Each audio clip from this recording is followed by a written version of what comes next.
Orang yang disertai Tuhan, di titik manapun dari grafik hidupnya, selalu ada benefit, selalu ada sesuatu yang baik yang dihasilkan di titik itu.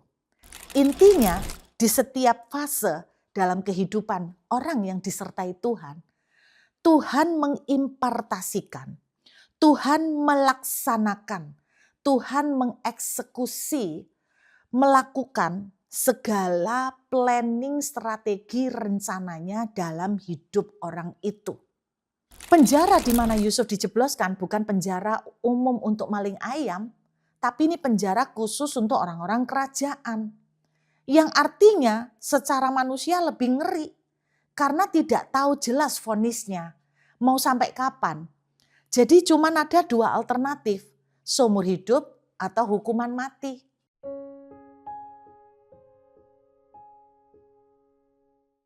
Kalau kita disertai Tuhan, ini kelebihannya. Anda perhatikan dari hidup Yusuf. Bukan berarti tidak ada masalah, amin.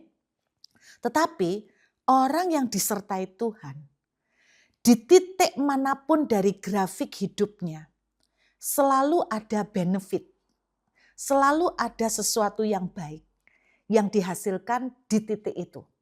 Mau titik itu ada di bawah, atau titik itu ada di bawah sekali, atau titik itu ada di atas, semuanya mendatangkan hal yang baik bagi kita. Inilah kelebihan dari disertai Tuhan. Kalau orang itu nggak disertai Tuhan, maka dia di titik bawah ya benar-benar menghasilkan sesuatu yang buruk. Tapi orang yang disertai Tuhan di titik di bawah sekalipun itu akan menghasilkan sesuatu yang baik.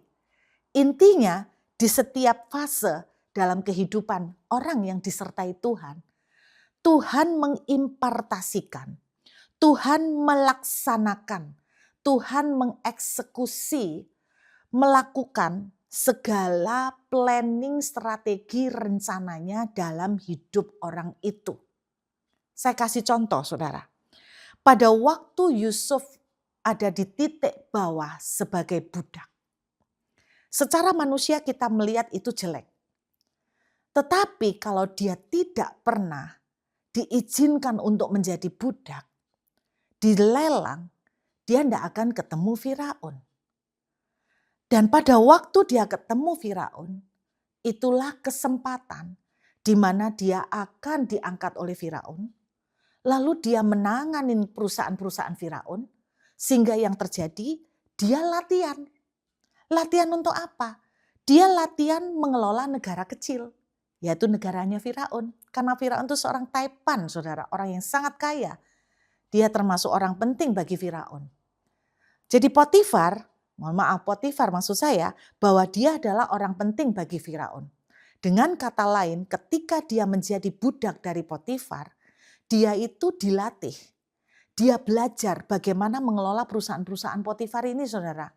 Dan artinya dia latihan dulu sebelum nanti dipercaya oleh Tuhan untuk mengelola Mesir yang jauh lebih rumit, yang jauh lebih besar.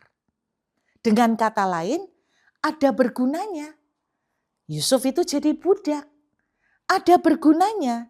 Dia masuk ke sumur, lalu ditelanjangi dan dijual jadi budak. Karena dia kalau tidak pernah dilelang, dia tidak akan pernah ketemu dengan Potifar. Lalu kita melihat titik rendah yang lain dalam hidup Yusuf, yaitu di penjara, saudara. Penjara di mana Yusuf dijebloskan bukan penjara umum untuk maling ayam, tapi ini penjara khusus untuk orang-orang kerajaan. Yang artinya secara manusia lebih ngeri, karena tidak tahu jelas vonisnya, mau sampai kapan. Jadi cuma ada dua alternatif, seumur hidup atau hukuman mati. Itu nasibnya tidak jelas di penjara kerajaan ini, saudara. Nah, secara manusia kita melihat serem. Secara manusia kita melihat mampus dah. Secara manusia kita melihat kiamat sudah buat Yusuf. Itu yang terjadi. Tetapi kalau kita melihat langsung terus grafik kehidupan Yusuf, Tuhan belum selesai ketika Yusuf dimasukkan ke dalam penjara.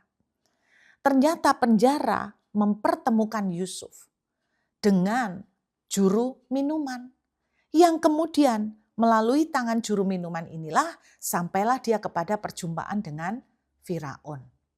Dengan kata lain, penjara sekaligus menjadi tangga buat Yusuf naik kepada Firaun. Dia bukan masuk ke penjara maling ayam loh. Dia masuk ke penjara kerajaan supaya dia bisa ketemu dengan Firaun. Anda lihat bahwa di titik yang rendah ini pun Tuhan tetap menghasilkan keuntungan-keuntungan, hal-hal yang luar biasa baik buat kehidupan Yusuf. Jadi ini loh arti disertai Tuhan.